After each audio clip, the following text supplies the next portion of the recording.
Social মিডিয়ায় প্রধানমন্ত্রীকে গালিগালাজ, কুরুচিকর মন্তব্যের অভিযোগ। এক ব্যক্তির বিরুদ্ধে থানায় অভিযোগ। প্রধানমন্ত্রী নরেন্দ্র মোদীর নামে গালিগালাজ, কুরুচিকর মন্তব্য করে সোশ্যাল মিডিয়া পোস্ট করার অভিযোগ উঠল গোপালনগর থানার আকাইপুর এলাকার এক বাসিন্দার বিরুদ্ধে। এই ঘটনায় বনগাঁ সাইবার ক্রাইম থানায় অভিযোগ দেয়। সোমবার সকালে সমরেশ মণ্ডল নামে বনগাঁর এক বাসিন্দা থানায় অভিযোগ জানান, ওই ব্যক্তির শাস্তির দাবি করেন। জানা গিয়েছে, সোশ্যাল মিডিয়ায় দীপক রায় ওরফে কালু নামে গোপালনগর থানার আকাইপুরের বাসিন্দা প্রধানমন্ত্রী নরেন্দ্র মোদীর নামে কুরুচিকর মন্তব্য করে পোস্ট করে। তুই তো বলেছিলি সুরক্ষা তো প্রধানমন্ত্রীর দায়িত্বে, তুই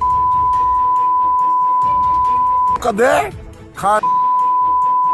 ভারতবর্ষের যতগুলো দুর্ঘটনা ঘটে তোর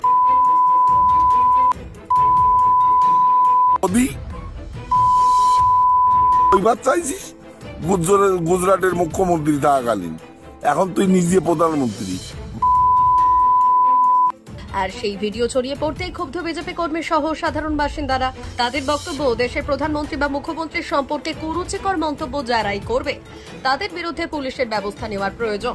বলছি, গতকাল আমরা ফেসবুকে দেখতে পেলাম আকাইপুরি বাসিন্দা দিলীপ রায় এবং তার বাবার নাম গৌর রায়, তিনি দেশের প্রধানমন্ত্রীর সম্বন্ধে অরুচিকর কথাবার্তা এবং তাকে যত রকম কিস্তি খামারি যা ভাবতেও আমার অবাক লাগে যে দেশের প্রধানমন্ত্রীর সম্বন্ধে এই বাজে কথা বলেছে। তার বিরুদ্ধে আমরা থানায় যাচ্ছি এবং তাকে এখনো পর্যন্ত অ্যারেস্ট কেন করা হলো না সেটাও আমরা থানার কাছে জবাব চাবো। কেন দেশের প্রধানমন্ত্রী আজকে আমরা শুধু আজকে থানায় লিখিতভাবে কমপ্লেন করবো, তারপরে অ্যারেস্ট হবে, এটা কেন? দেশের প্রধানমন্ত্রী মানে আইসির প্রধানমন্ত্রী, এসপির প্রধানমন্ত্রী, এখনো কেন তাকে অ্যারেস্ট করা হলো না? অ্যারেস্ট না করে তাকে এখনো তাকে রেখে দেওয়া হয়েছে, এটাও আমরা থানায় কাছে জানতে চাইবো। শুধু আমাদের ভারতবর্ষের প্রধানমন্ত্রী, সে তো সকলের প্রধানমন্ত্রী। একজন ব্যক্তি দীপক রায়, তার নাম কালু, বাবার নাম গৌর রায়, ওর বাড়ি হচ্ছে আকাইপুর। আমরা খোঁজ খবর নিয়ে দেখি তিনি ভারতবর্ষের যে প্রধানমন্ত্রী, সে সকলের প্রধানমন্ত্রী। তার বিরুদ্ধে অশালীন ভাষায় যে গালাগালি করেছে তার জন্য বিরুদ্ধেই আমরা বনগাঁ থানায় এসেছি ডায়েরি করতে, এবং আমরা রাজ্য নেতৃত্বের কাছে এটা পাঠিয়েছি, জেলা নেতৃত্বের কাছেও পাঠিয়েছি।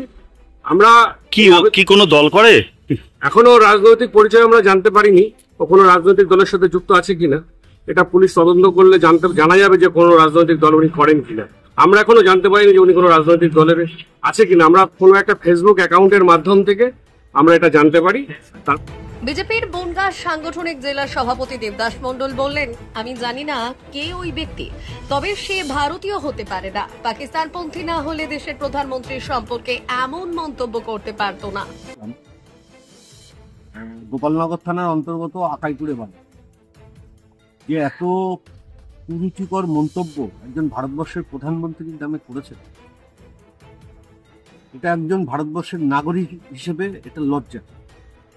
আর যিনি করেছেন আমি জানি না তিনি কে আর তিনার পরিচয় কি। আমার মনে হয় না উনি ভারতবর্ষের নাগরিক।